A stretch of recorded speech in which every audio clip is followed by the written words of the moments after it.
Mr. Peter Obi said that the nationwide protests, which ended on Saturday, were a call on Nigeria's leaders to reflect deeply on the growing poverty in the country and take steps to address it. Writing on his X handle yesterday, Labour Party flag bearer said that with the End Bad Governance protest officially conducted yesterday, I want to once again express my deepest condolences to all those who have lost their lives, including the security personnel during this protest. These individuals gave their lives while advocating for better governance in our nation, and I extend my heartfelt sympathies to all families who have suffered losses in this struggle. We all share in your grief, and as we work together for the betterment of our country, may we all find the strength to endure this irreplaceable loss. And to those who are wounded and recovering in hospitals and at home, know that our thoughts and prayers are with you for a swift recovery. Your sacrifices for our nation's cause are deeply appreciated. I also want to take this moment to urge all leaders to reflect on the cries of the suffering people and address their legitimate demands. It is crucial for us, the leaders, to urgently address issues that sparked and fueled these protests. All right, I want to start with Mr. Obi from his position as a former governor of Anambra State, being that he has been in a position of the executive to be able to ameliorate the sufferings of our people.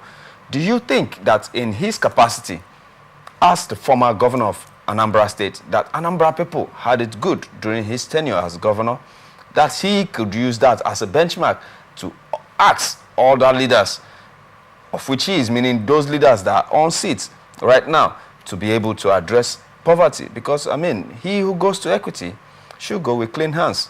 Let me get your comments, sir.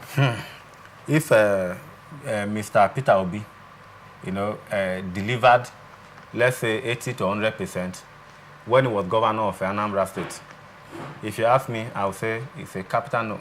Okay. Now, the evidence is, it's evidential. In the sense that when Obi was a member of the People Democratic Party at the time of leaving Anambra State, was able to build effective leadership in Anambra? The answer is simply a big no. Now, what am I trying to say? Like today, we have a United States of America where Joe Biden is leaving the seat, and then is a vice president, the person of Kamala Harris. Yes. Is the one that is flying the flag of the Democrat as of today. And then the followership is swelling every day. Now, if Kamala Harris emerge as the President of the United States of America today, we cannot, overrule, or we cannot discard the role of Joe Biden and other people before him. For instance, the former President Obama was also a strong proponent of the Joe Biden ticket. Now, meaning that Joe Biden benefited from the legacy and achievement of Obama as a president. Now, Kamala Harris is also coming to benefit from that chain, as it were. Now, in the person of Peter Obi, after he left the seat as governor of Anambra State, can you remind me if anybody, whether it's the person that would have succeeded him, senators, local government chairman, House of Assembly member, House of National Assembly member, just mention them, if any person benefited from his legacy, as the former governor of that state? The answer is no. In fact, I don't think PDP even won his local government. I don't even think that PDP even won his ward when he was leaving the seats in Anambra State. Now, it is not the person of Peter Obi as in his face as a human being that has blood flowing in his veins. We are talking about the result of his leadership here. Personally, myself as a person, when Peter Obi was a governor of Anambra State, I was in the university. Okay. I hardly know that there was somebody like that as a governor. Today, we have a governor in Abia State, which is more or less the best performing governor. That is subjective anyway, as far as the country is concerned, given the lead resources of that state. But we are hearing his name all over the place. When the current Minister of Works in the person of David Umahi, was governor of Ebonyi State. We had his name all over the place. Now, in the Federal Capital Territory today, the foremost human rights activist, the person of Deji Adeyanju, he says it every time on his page that this is the first time in a long while that we are having a minister in the FCT, in the person of the former governor of Rivers State, Nyesom Ezebunwike. You know. Now, what am I trying to say? Performance is not something you kept in the book and cover it until you come to open it.